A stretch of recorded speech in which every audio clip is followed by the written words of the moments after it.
marketers. Deborah Eckerling here. And I'm Keith Smith, and we host the MPN Meta Marketing Show, which is not just another marketing podcast, but the marketing podcast about all the other marketing podcasts. Podcasts are booming, right? We love them, and people actually listen. They don't scroll, they don't swipe. Well, except maybe during the ad breaks. But here's the secret. With the Marketing Podcast Network, your ads don't make people hit skip. We put your brand on shows that people actually want to hear. That's right. We match your message with podcasts that make marketing nerds like us perk up and take notes, or at least nod knowingly, pretending they understand. And don't worry, because we'll deliver your ad naturally. People might even think that we love your brand personally, which of course we totally do, unless it's a veggie smoothie, then maybe not. If you want your brand heard without making listeners roll their eyes, head to marketingpodcasts.net and catch marketing fans at work, rest, and play. Seriously, your audience is already listening. Make sure they hear your brand and not our awkward jokes. Join the conversation, because good ads shouldn't just be tolerated, they should be enjoyed. Yes!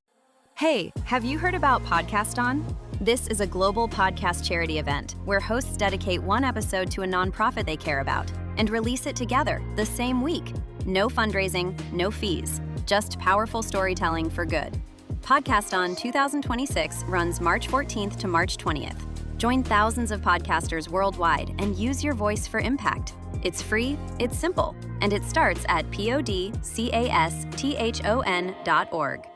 The Marketing Podcast Network is a proud partner of Podcast On.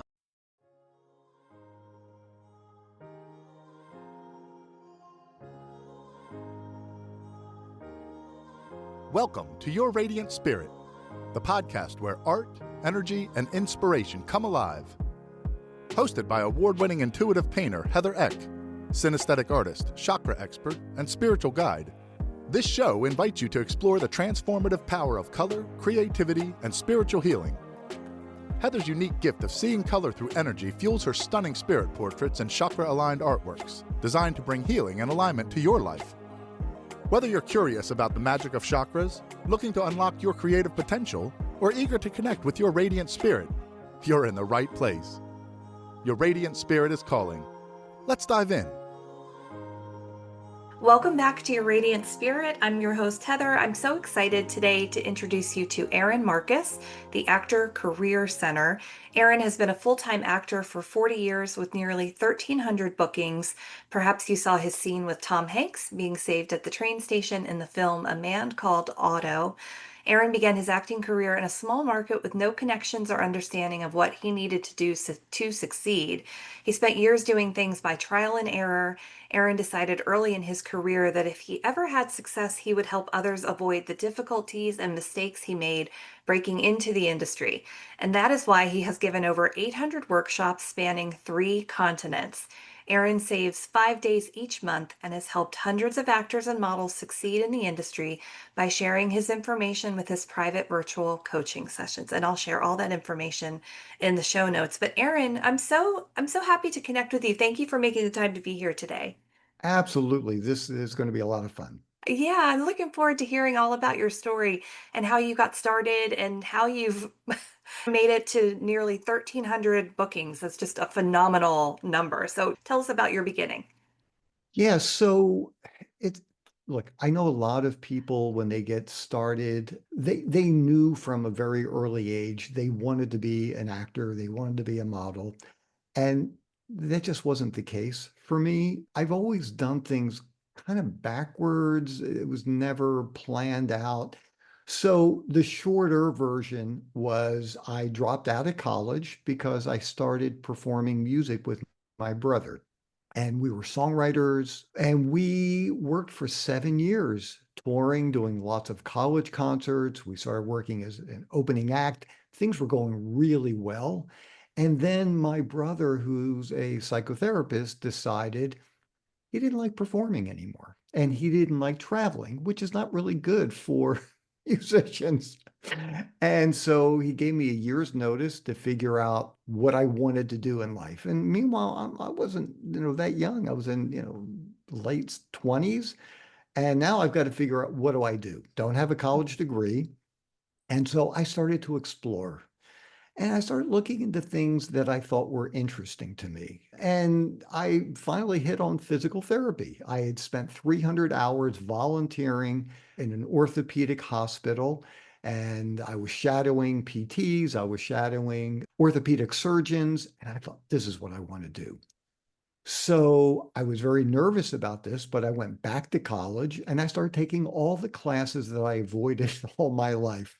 I was taking chemistry and biology and physics and anatomy, and I was really enjoying it, but I needed a job to support myself in school.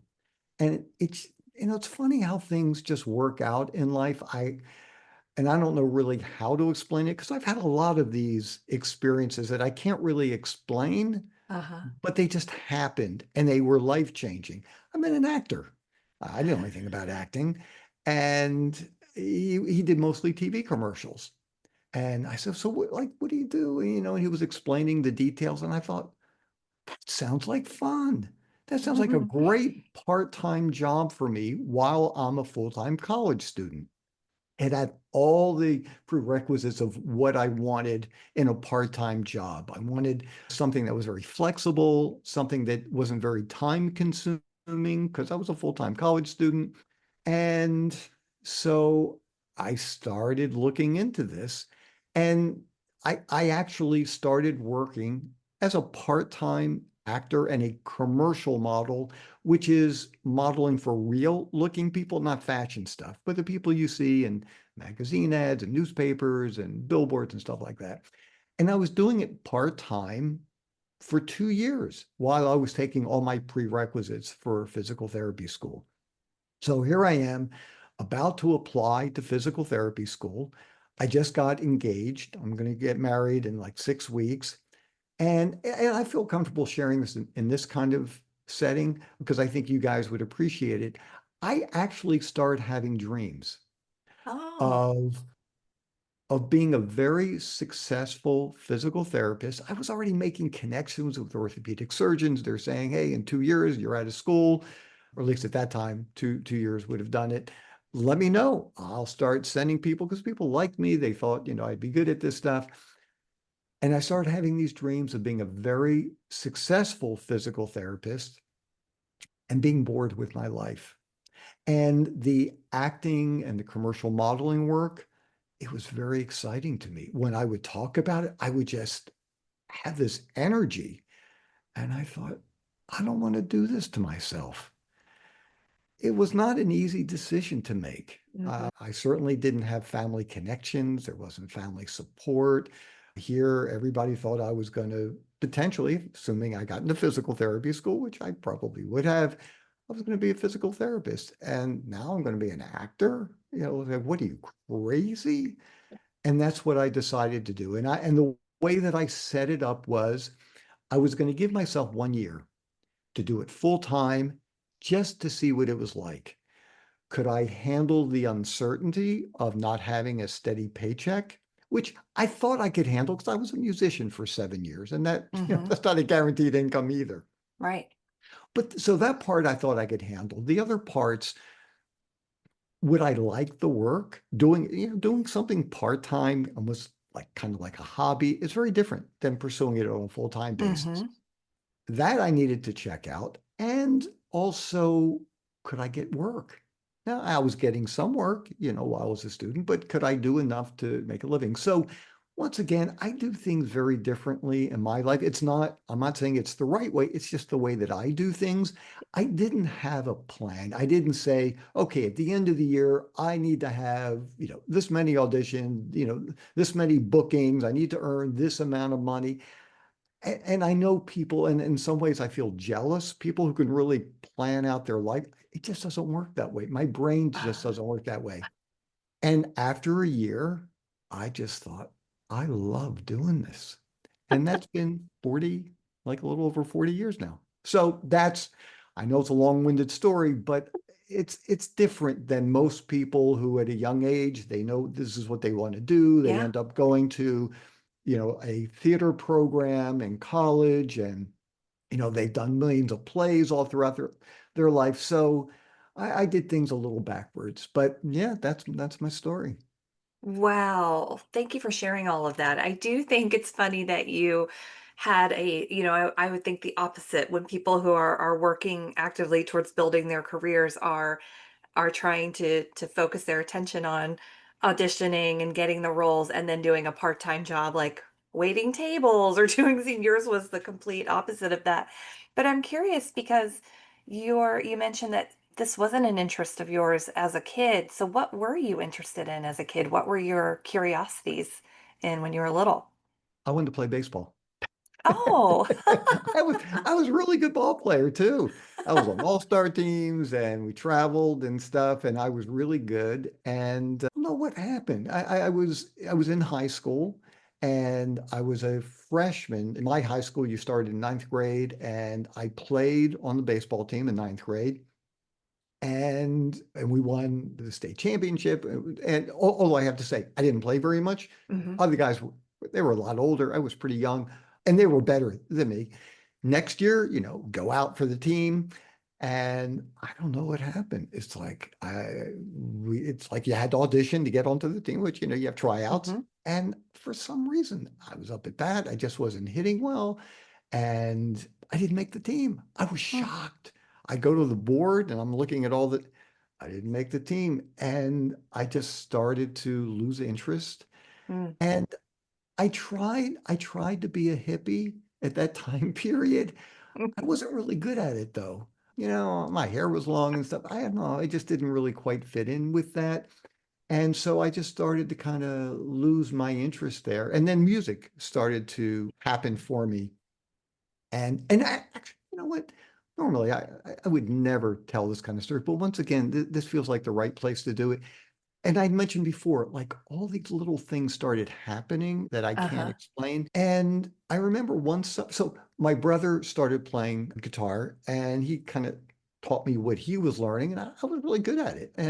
But I didn't study or anything, I couldn't read, but I was pretty good. Mhm. And it's like one event from the next just changed my life. There was a guy who had an ice cream truck, and he used to drive by the neighborhood. I used to buy ice cream, really liked the guy. And he said, "Hey, in a couple of weeks, I've got to take off for 2 weeks. You want to drive the truck for me?" I was looking for a part-time summer job as a kid. I said, "Love to do it." We went to an apartment complex by the swimming pool. A lifeguard used to come out. And as it turns out, he said, "Hey, I need to get back to college.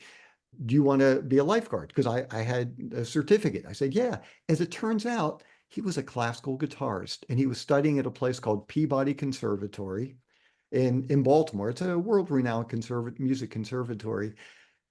And I didn't have an interest in classical music at all, but I did want to learn how to read music. I Mhm. thought it would be helpful to me. So I started studying with him, and I loved it.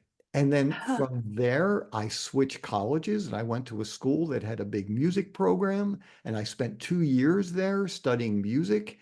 And that was the time period where I started getting together with my brother, and we started writing songs and we started connecting more because he had been out of town. And that eventually turned into 7 years of performing music. So it was just weird. Once again, I can't explain it, but Uh-huh. there have been a lot of things like that that have happened to me throughout my life where it almost feels like I just opened myself up Mhm. to allow things to watch and experience things, and things seem to happen. And so, I mean, even with getting my first agent in New York, actually, is it okay to tell the story Yeah, about? of course. Oh, Yeah. okay. Okay. So once again, to make a pretty long story much shorter, I spent 4 years working in small markets in Baltimore, Maryland, DC, Northern Virginia, then a little bit in Philly. And I knew at some point I wanted to go to New York to start trying to break in there. And a few things happened. One was there were a lot of people, I shouldn't say a lot, there were people who I knew, actors and models locally. When I told them I wanted to break into New York, because I felt like I was ready at that point. Mhm. I knew I didn't want to jump in before I was ready. And there were a number of people who would say, "Aaron, you don't want to go to New York. I'm telling you, they get 10 million people there every single day. There are people who've been on TV series and feature films. you live in Baltimore, you do training films, you do these local TV commercials. You're going to get your heart broken. Don't do it. They were concerned about me. And Uh, what I learned from that is there are people in this world who will say a lot of things to you. And one of the reasons why they're saying it is that they don't want to see other people succeed because mm, they don't have the courage to try it themselves. And I mm, knew, I knew that I could handle going to New York and completely striking out, not mhm, getting an agent, not having any success. I could live with that. I wouldn't mhm, be happy about it, but I could live with that.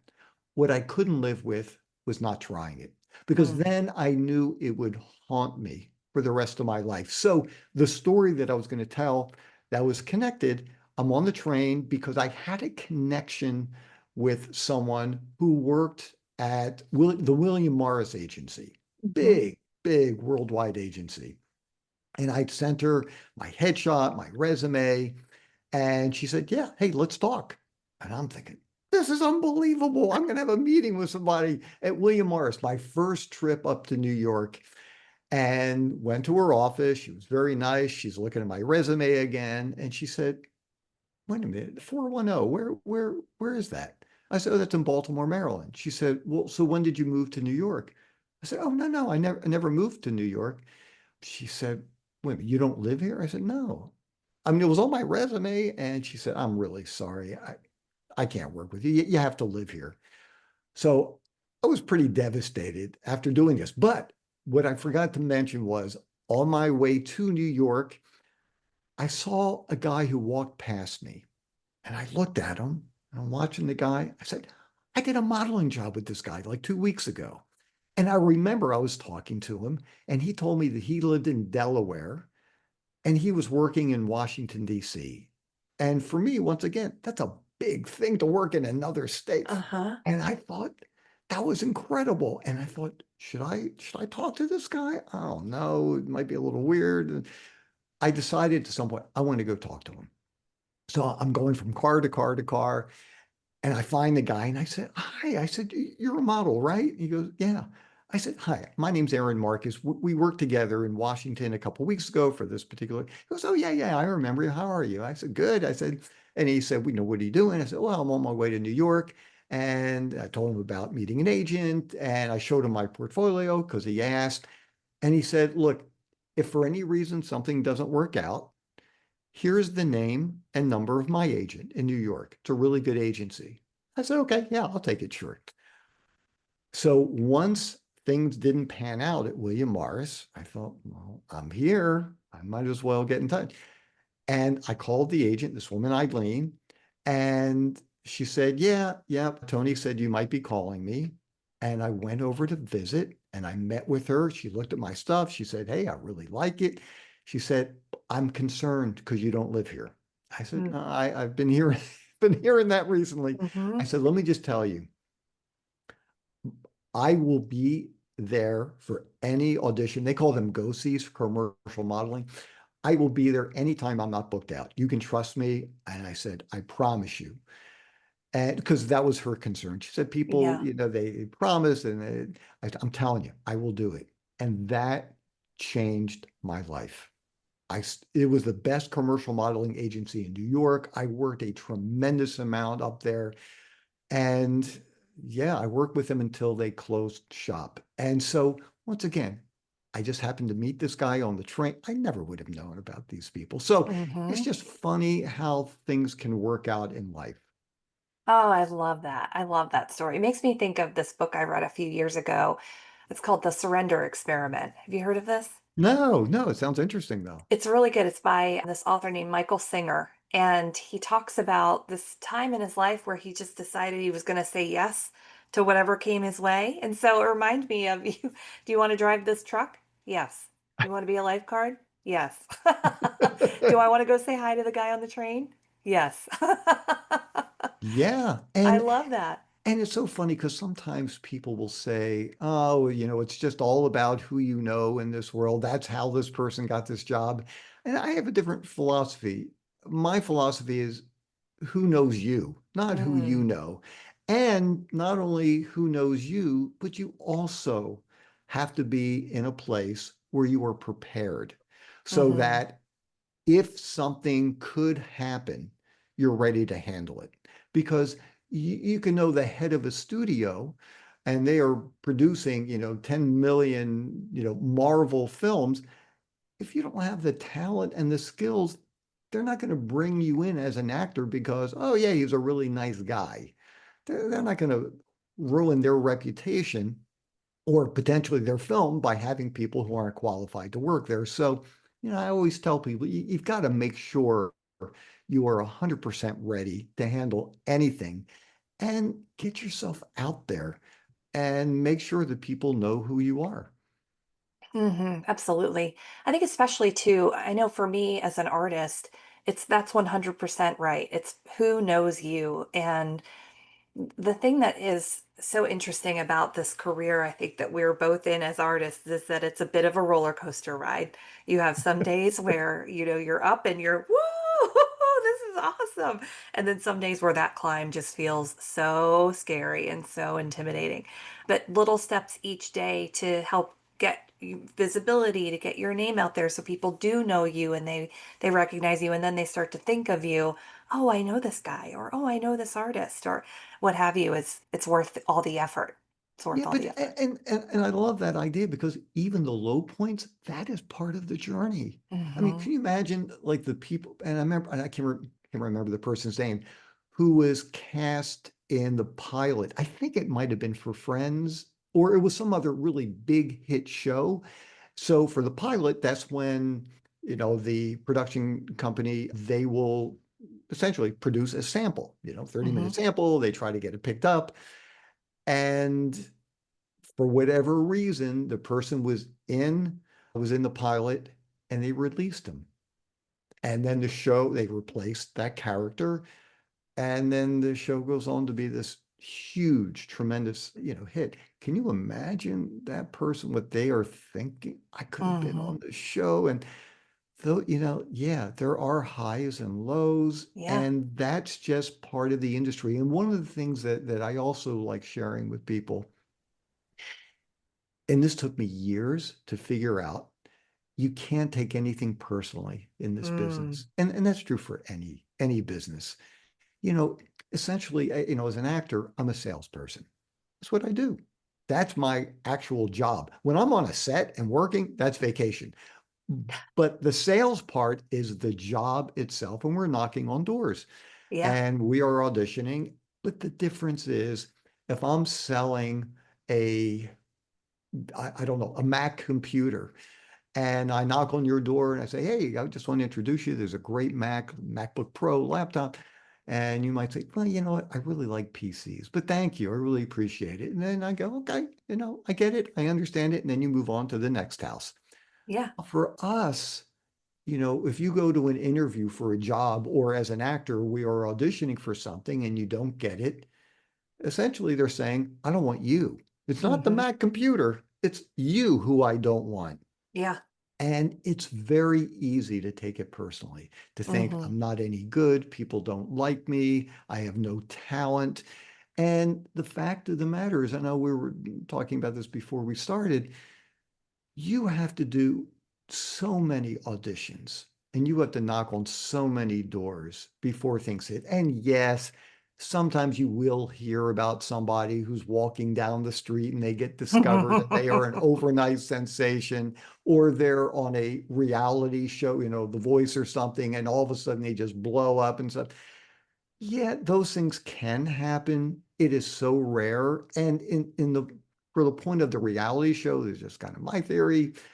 Most of those people, and there are some exceptions to the rule, but for most of those people, even the people who have real success on those shows, their careers don't last. Yeah. You might come in first place and people will, write in, call in, text in, and you win. But that it doesn't last. The people who you see in movies, the stars on TV, these are people who've been knocking around for a long, long Hmm. time. And it's not an overnight thing. It's a marathon. It Mm-hmm. truly is a marathon. It's not a sprint. Yep. And so you have to understand that. And it's easy for people to drop out quickly. And I see that happen a lot. And part of it is it's not that they don't have the talent, it's not that they don't have the skills, they just don't have the right information. And Mm. so when they, submit their headshots and resumes to, 20 agents and nothing happens, they figure, I guess I just don't have it. I don't have the look. People don't like what I do. And it might not be that at all. Maybe your headshot is horrible. Maybe Mm. your headshot doesn't sell you well. Maybe it's not an effective headshot. And once again, that's universal. I mean, for Yeah. any kind of job, you have to understand your business and understand that there are a million people who are auditioning.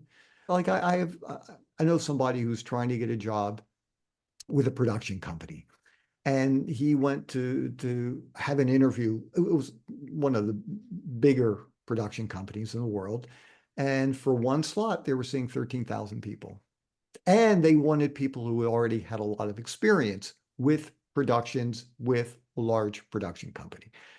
And this guy saying, I don't have that kind. I'm really good at what I do, and I've had a lot of production, but yeah, of course he didn't get it. I mean, essentially, they told him, no need to follow up Mm. or anything.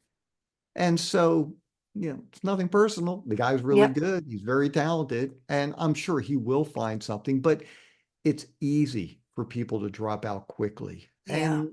and and if that's the case, then maybe this isn't the business for you because even the people who've had tremendous success and been starring on TV shows, I've read about plenty of, famous actors who've gone for years in between jobs. Just, and that's just the way the industry works, and you have to understand that. Yeah, yeah, absolutely. I know you're making me think of the guy who was in the Goonies back in the day, who then revived his career in Everything Everywhere All at Once, and Mm. it was like a 30-year gap in performing, but he came back to it, and now he's totally revived his whole career. So yeah, I think that's so important. I want to go back to, if it's okay, the Yeah, dreams that you started having about that, you could be a wildly successful physical physical therapist. therapist, Yeah. but you're not going to be happy. Tell us about what that was like, because I feel like listening to your story all along, I feel like you've been sort of divinely guided along all these paths, and then you have these dreams that are coming in that are guiding you a certain way too. What was that like for you? And then when you made that decision to say, I'm I could be wildly successful here, but my spirit won't be happy, to I really want to pursue this path of acting and modeling. What are my friends and family going to say about this? It was scary. It was very scary. It's like part of it was, after 7 years of being a musician, I was one of the things about physical therapy that attracted me was the steadiness. I Hmm. knew I was going to have a paycheck. There were other aspects to it that also really attracted me. I love learning about the body. I love learning how it worked. And I also love the concept of helping people, which is just the way I was brought up, which is why I really, really, I knew from an early time on in my career, because I did struggle for a couple of years. I mean, like I worked and I was very happy with what I did. But, I went down many different paths. I was doing everything by trial and error because I Hmm. simply didn't know what to do. I'm starting this business from scratch with no background. Didn't really have much of an internship except for doing it part-time. Hmm. And so I knew early on that if I ever did have success, I would want to help other people, which is why I do the private mentoring and the workshops and things like Yeah. that. But when I was when I was thinking about the physical therapy, yes, those were other components to it, the stability, helping Yeah. people. Like I just wasn't turned on the same way. I just didn't feel the excitement. And I Hmm. decided I wanted to listen to myself. It would have been very easy to shut down and just say, that's just crazy. It doesn't Hmm. make any sense. And it didn't. be an actor. I'm already, in my late 20s. I'm going to get started. I'm about to get married. And I remember talking with my fiance and still wife at the time about it. And she was great. Look, she was a teacher. She was a teacher for over 40 years. And when we talked about it, and she said, it's not what I had planned on. I was planning on marrying somebody who is going to be in physical therapy school. And if it means moving, we'll move. I'll get a teaching job in another area. But she said, I also know that if I say no, I need you to be a physical therapist, that you would resent me for the rest of our lives, Mhm. which I really greatly appreciated. And for family members and stuff, it was hard. They just didn't understand it. I mean, nobody was in the entertainment world. It didn't make any sense to them. They didn't.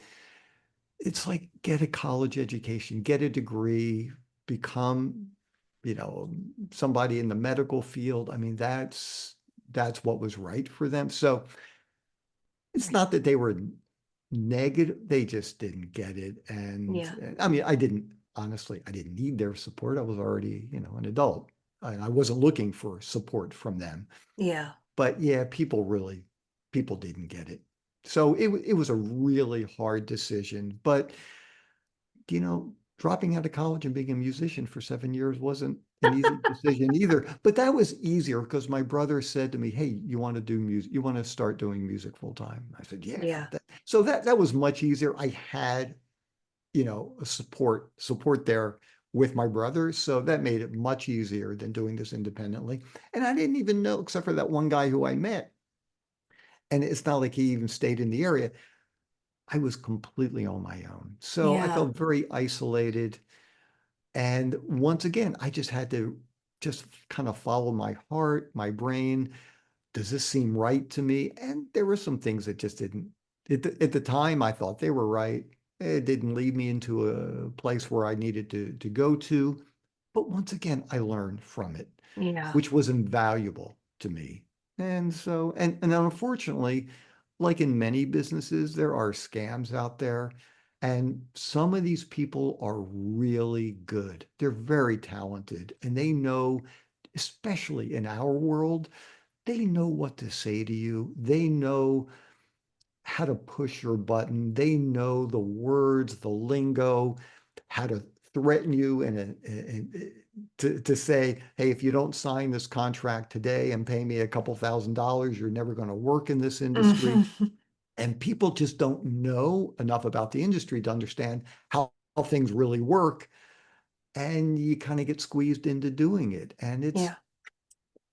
to me, I just don't understand how people can live their lives like that, just to be so dishonest and really tear people apart, because it ruins them in many ways, just with trust, feeling trust with other people. And so yeah, it was a really hard decision, and it was probably the best decision I ever made work-wise. Wow. And so you had mentioned too, you started in an area where you didn't have any connections, really. No.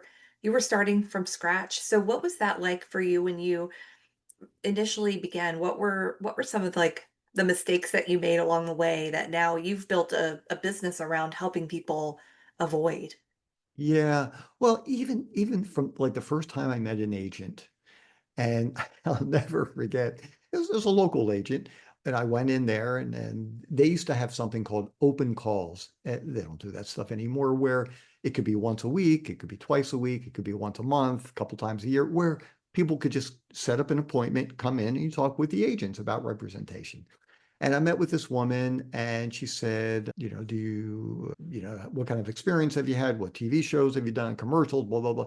I said, well, I really haven't done anything. And she said, well, look, we really only work with people who've had experience, because agents aren't in the business of training people. Now, there are some agents, especially in smaller markets, where they might have a school, they might help train, and that's a whole other topic. But just because they have a school and they do training doesn't mean it's not a legitimate agency. Hmm. Sometimes it could be a red flag, but it doesn't necessarily mean that. So she just said, look, thanks for coming in. We only work with experienced people. I said, okay. I understood. So I was about to leave and my hand was literally on the doorknob as she goes, look, well, while you're here, why don't you read some copy for me? Now, I had no idea that copy meant the words for a TV commercial. And I said, Okay. sure. I went back to your thing. Yes. I did another yes. And I had enough sense to say, could I just go out in the hallway and take a look at this? Because I never read for a TV commercial. So I went Yeah. out in the hallway, looked at it, came back in a few minutes later. I read for her and she said, actually, that was pretty good. But okay. She said, look, why don't you go out and get a headshot and bring it back and let's talk. And I didn't know what a headshot was. I mean, that's how green I was. Yeah. And so I said, great, I'd love to do that. Any recommendations for where I should go to get a headshot? And she gave me the name of a photographer. So went to a photographer. And this was, to answer your question, I had no idea what I was doing. You really want to be prepared when you go to see a photographer, whether it's for a headshot, whether you're interested in commercial modeling work and you want to get, they're called test shots. Because if you just walk in like I did, and I said to the photographer, so what should I do? I didn't know. He said, make faces. All right. So I just made a million faces for him and he's taken hundreds of pictures and it was a horrible session. Oh no. It was terrible. There was one shot that we both thought, yeah, maybe I could use this one. Maybe. Brought it back to the agent. She said, great. Yeah, we can use this. And that's how I got started. But what I find with a lot of photographers, unless they are very, very experienced headshot photographers, and in most markets, people don't specialize in that. I mean, in New York and LA, yes, they do, but in smaller markets, they don't. They do everything. It could be from, weddings to, bar mitzvahs or holiday parties and stuff. And yeah, we'll do your headshot too. You really want to know what you're doing because otherwise you might get a technically really good photograph, but it might not be an effective one. And there's a Mm, big difference between the two. So yeah, that was one of the mistakes, but also just taking classes because what I learned pretty early on was once again, doing things backwards. I worked for like another year or so, full time now, and I learned that I can't just rely on my instincts. Apparently, I've got some innate abilities to do this stuff, uh-huh. but if I really want to succeed, I need techniques. I need to know how to analyze scripts. I need, how to work the camera better and so I went back and I started studying either in classes. I didn't go to school, college or anything, but I took classes or worked with people privately Hmm. to learn what I needed to learn in order to have success. Because I knew that I couldn't just rely on an instinct. Because what happens if I'm doing a scene and I'm just not feeling it in Yeah. that moment? What do you do?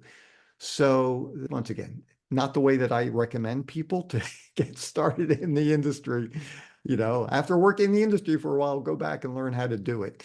But that is what I did. I kind of like that though. I think I'm the same way. I have to sort of experience something and feel my way through it in order to know how to respond to it or how I would do it differently. I think I learn very well by imperfect action and by failing Ooh, fast, you know?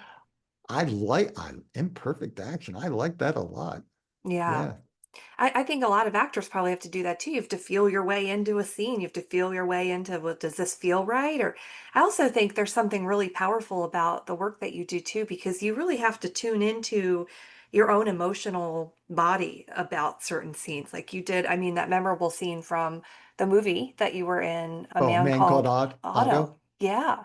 Can you tell us about how that opportunity came about and how you Oh, prepared for that?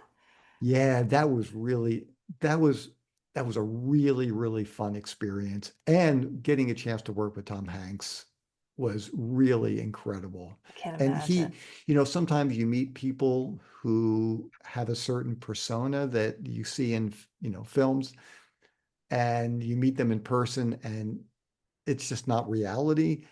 He was even nicer he was so kind. No, I mean, not just to me, but everybody on the set, extras, crew. And I'll tell you, before I answer your question, once again, I think this is something that I learned from him that I think everybody needs to hear. So on a movie, everything starts from the director. It's different on TV because directors sometimes come and go each week for each episode. But on a film, the director is queen or king. And the entire atmosphere for the set starts from the director. And if you have a director who's kind of nasty, it will filter its way down and everybody will be kind of nasty. And if the person's really nice, that filters down too. Or if you have the star in that way. And I remember telling him, well, one day, Tom, I got to tell you, I just want to thank you so much for creating such a warm atmosphere on the set. Everybody is so nice and giving and working hard. And he looked at me like he was almost surprised. He goes, Aaron, he goes, look, we're all on the same team here.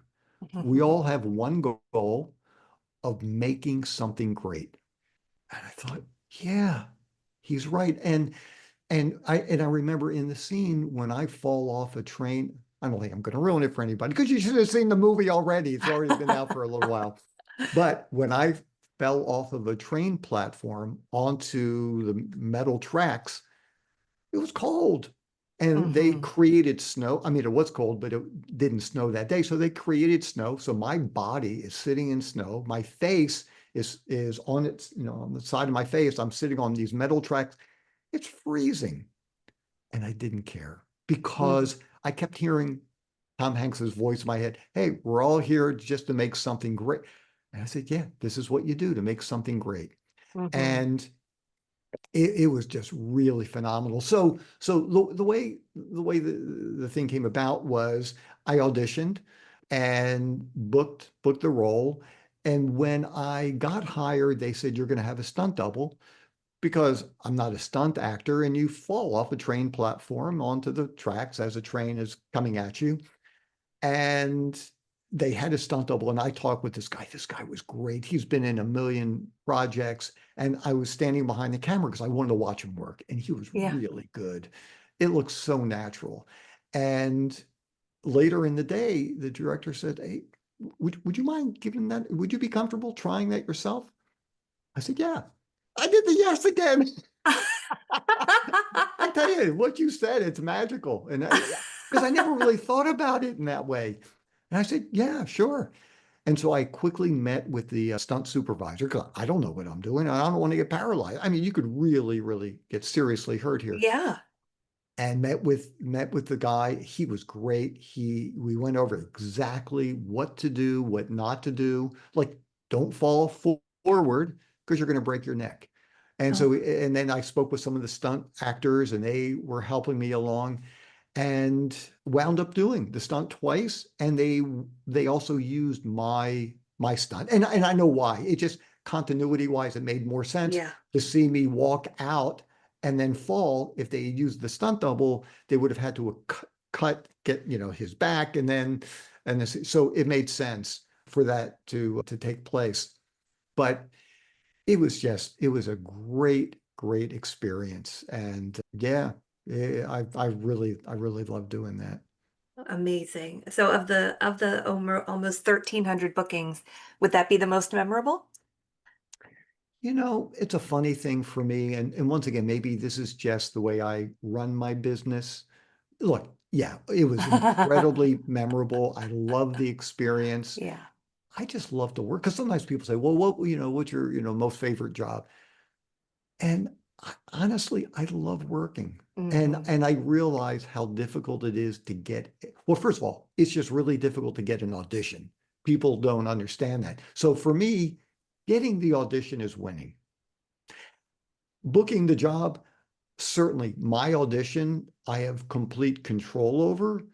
But after that, I have no control over. And who, going back to what we said at the very beginning, how difficult it is, and so many no's.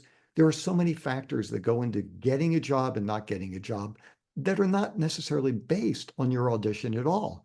Everybody who gets an opportunity to audition, most likely they're really good. And then it comes down to factors like you're too tall, you're too short, you're too attractive, you're not attractive enough, your body's in too good a shape, it's not in good enough shape. Who knows why? So for me, look, I did a commercial modeling job last week. And it was funny, about maybe 6 years ago, I worked for the same company. It's a retirement community. Mhm. So 6 years ago, I was the doctor who was visiting some of the people in this community. Last week, I was in the community. I was one of the retirees. So things have changed a little bit. And it was great. I had a great time. There were about, I don't know, 7 other commercial models there. We were interacting with each other, and it was just so much fun. So, yeah, I mean, certain ones are more memorable. Look, getting a recurring role on House of Cards, the Netflix show, that was phenomenal. Working Oh, with some yeah. of those actors, oh my goodness, Ellen Burstyn and Robin Wright, they were just unbelievable. But, doing a commercial modeling job for a retirement community, that was great too. Yeah. So for me, I love working. I love it. I love that you followed your intuition, your dream to pursue something that lit you up and that made you feel so good about your life. And I love that you took a leap of faith and made that decision so long ago. And I feel like I could chat with you for a lot longer, but I'm cognizant of your time.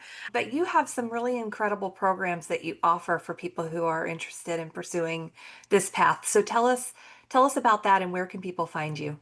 Yeah, sure. So the easiest way to find me is, and it's all spelled out, howtoactandmodel.com. And by the way, for anybody who's listening outside the US, it's MODEL. I know in Canada, I think it's LE. But anyhow, it's howtoactandmodel.com.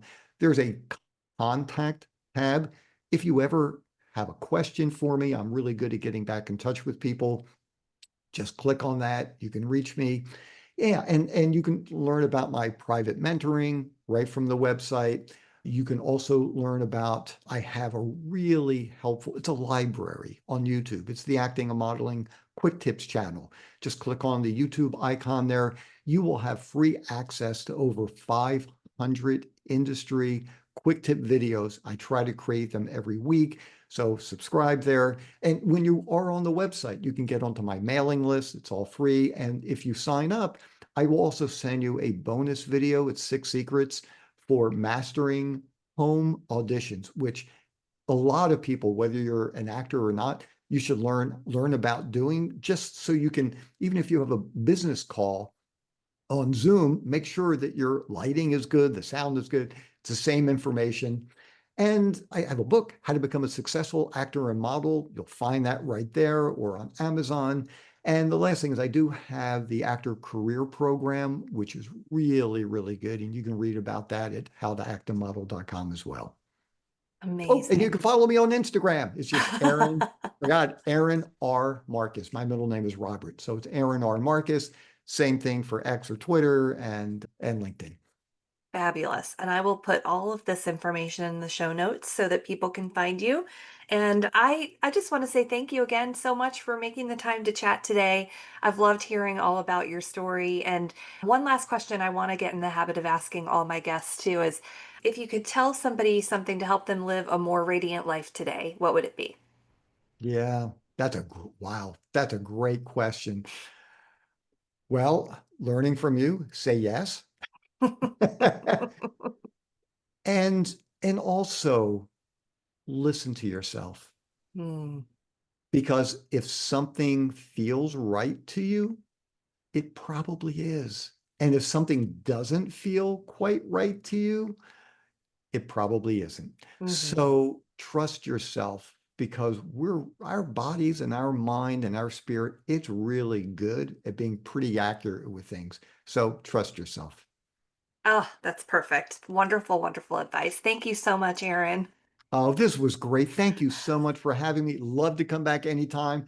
I shared stories with you that I've never told before, so this was really fun for me. And anytime, always feel free to reach back out, and love to talk with you again. Awesome. Me too. Thank you so much. Thank you for joining us on Your Radiant Spirit. If today's episode lit up your creativity or helped you connect with your inner energy, please leave us a review and share your thoughts. Your feedback helps us spread more light to others. To dive deeper, visit www.heathereck.com for courses, workshops, and custom spirit portraits. And for daily inspiration and behind-the-scenes magic, follow Heather on Instagram at @HeatherEckArtist. Your radiant spirit is calling. Take the next step on your journey. See you next time. This podcast is heard along the Marketing Podcast Network. For more great marketing podcasts, visit marketingpodcasts.net.